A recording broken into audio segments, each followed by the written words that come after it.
Oh wow, Ewan, he's a kid, very childlike. Well, because he's a kid. Masaya siyang katrabaho. Marami siyang alam for his age and for his height. Wala, I think overall para siyang isa sa mga pinaka-interesting na bata na nakasama ko sa trabaho. So keep on going, bro. Magkikita-kita pa tayo.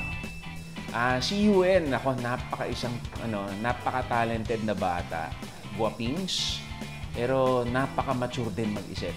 Yung mga, ako pagka iniisip ko, pagka nung bata ako, ka-age ko siya. Hindi ganun yung disposition ko at saka yung maturity ko.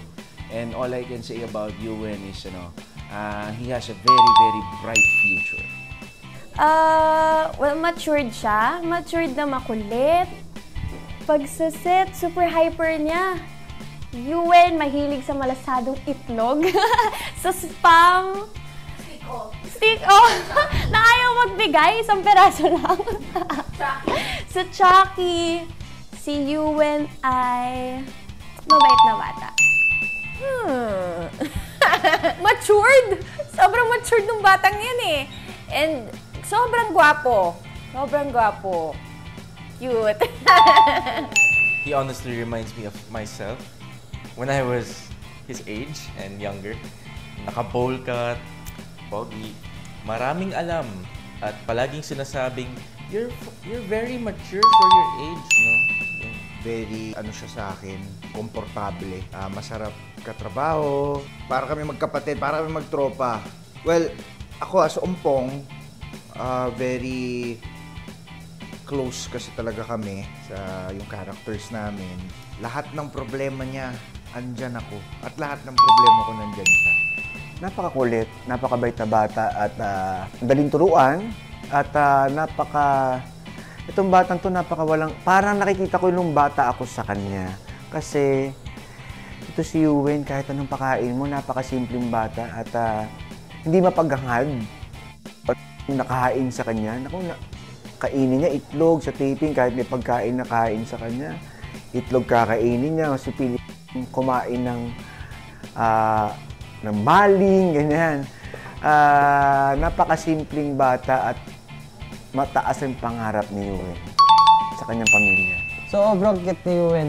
Para ko ng little brother yan kasi bata pa lang kami magkatrabaho na kami ni Yuen. Sobrang very playful, actually very mature. Alam mo kapag, siyempre bata kami mag-usap. Pero ngayon sa taping, pag kinakausap ko siya, parang 18-year-old na rin yung usap ko sa kanya, kung paano ko siya kausapin. Kasi very mature na kausap si Yuen, sa totoo lang. He's a very, very good actor. It's a typical child, but when he focuses, talagang nakafocus, nakatutok siya sa role. And what I like about Yuen, even at his age, he's already a thinking actor. Hindi siya yung sasang-ayon kung ano man yung paggagawa sa kanya. Meron siyang mga questions regarding his character. And even certain scenes in particular, kine-question niya na tama ba ganito, bakit ganyan, di ba yung last scene natin, ganon. And that's what I admire about the boy. Even at his age, he's already thinking as an actor. Naiintindihan ko siya kasi kahit sa edad kong ito, meron pa rin akong childlike na traits. Siguro kasi na-enjoy niya yung trabaho niya. So, nagiging laro sometimes. Ako, ganun din ako.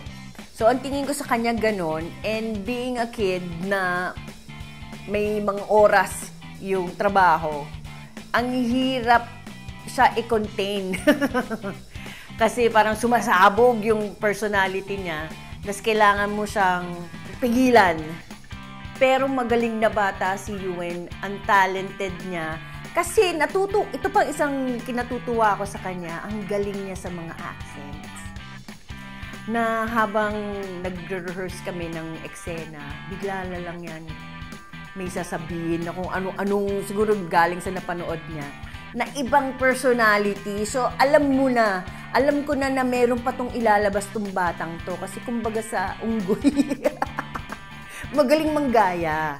Yun, magaling si Yuen na sana ma-explore pa ng GMA ang kanyang talent.